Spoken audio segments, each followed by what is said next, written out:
This is chapter 2. You are what you think. You can never rise above the level of your idea.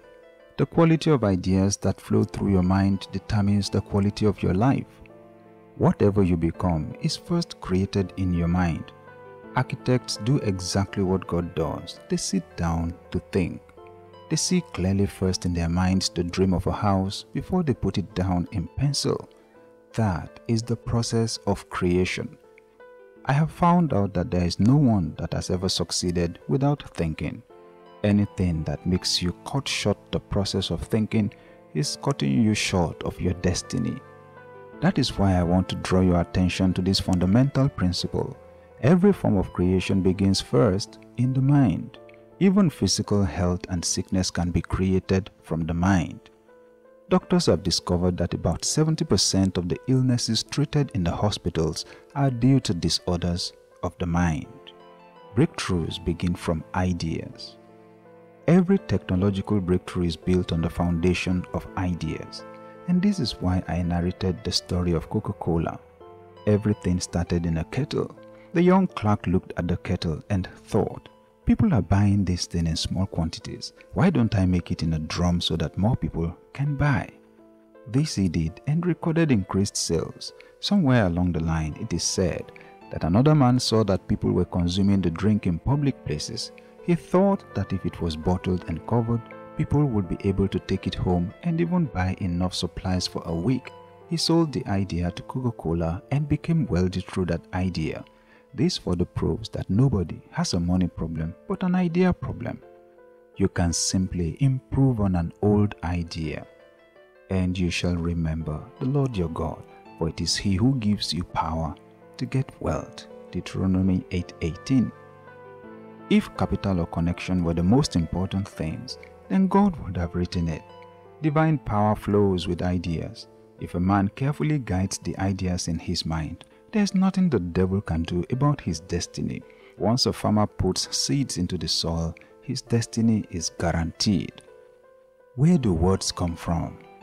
Every word that a man pronounces is a product of an idea, his thoughts. Words are fruits that grow out of thoughts.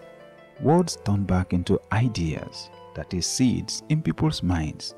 When a man invents a thing, we say it is his brainchild. This simply suggests that brains give birth to children. You see, ideas bear the same characteristics with physical seeds. I love to call them dream seeds. Ideas are seeds. In fact, every physical seed originated from a spiritual seed. Every physical seed is traceable to the Word of God. This is because words are seeds. The farmer is like a person who plants God's message in people. I want us to look at the characteristics of seeds so that we can understand ideas further. Characteristics of seeds. Our quality of life can only be changed by the quality of ideas that flow through our mind. The greatest war a man will ever fight is that of the mind. The devil understands this so well that he uses our mind against us. We fight with weapons that are different from those the world uses. Our weapons have power from God that can destroy the enemy's strong places. We destroy people's arguments and every proud thing that raises itself against the knowledge of God. We capture every thought and make it give up and obey Christ. 2 Corinthians 10:3-5. The way God is the source of all seeds is the same way He is the source of all sound ideas. They originate from the spiritual realm. In the beginning, there was only one source of ideas, that is God. Now we have two, God and the devil. For my thoughts are not your thoughts, nor are your ways my ways. Isaiah 55 and verse 9. God is talking about the quality of His ideas. He says the kind of ideas that come from Him is better and more powerful than any other one. If it is true that ideas rule the world, then the better the quality of your ideas, the better your dominion on the earth. But we have the mind of Christ. We have a mind that can think the same way God thinks. This is unique. Unlike our natural mind, which only thinks lack, impossibilities, and limitations, our renewed minds can think miracles. The God idea, the winning idea that will turn your life around, may first appear to you and to people around you as impossibility. But if it is a God idea, it will triumph over every obstacle. Every God-begotten person conquers the world's ways. The conquering power that brings the world to its knees is our faith. 1 John 5 and verse 4. God gives His ideas to those who will believe and act on them.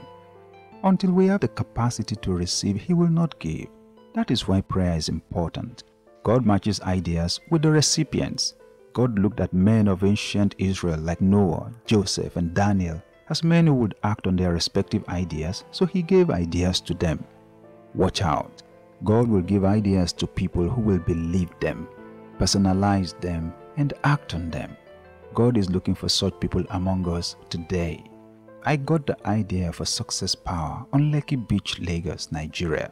When I became dissatisfied with where I was, it was after 3 months of protracted prayer and some days of fasting. God told me on the first day of the fasting, "You are having problems because you were flying over low mountains before. But now I have brought you to the place of higher mountain tops, but you are still flying on the old level. I want you to fly higher." That was April 1994. He was saying that my capacity was too low for the ideas that He wanted to introduce into my mind. So I was praying for the next 3 months before I could take delivery of the new idea. Once you act on an idea, it carries on with a power of its own, just like seeds begin to grow once they are sown. God has put the power to grow in every seed. There is nothing a farmer can do to grow a seed himself. Seeds draw on the environment to develop into maturity. Ideas also magnetize resources. When God gave me the idea of Success Power, we ran an estimate of 120,000 naira, which is less than $1,000 today for the first quarter. That was several years ago. It looked like impossibility because there was practically no fund. But when God showed up, it happened beyond my imagination. Ideas magnetize resources from the environment. The brain has been designed to produce ideas that suit our decisions. The moment you decide, the brain goes to work and supplies the idea of how to get what you have decided to get when you have decided to get it. Ideas follow decisions. To say, "I do not know how to get it," is to create problems. It shuts down the brain. Just decide what you want and when you want to get it. Once that is settled, the brain supplies the how. That is how it has been designed to function. How only responds to decisions. When you make up your mind to get what you want with a deadline, God will teach you how.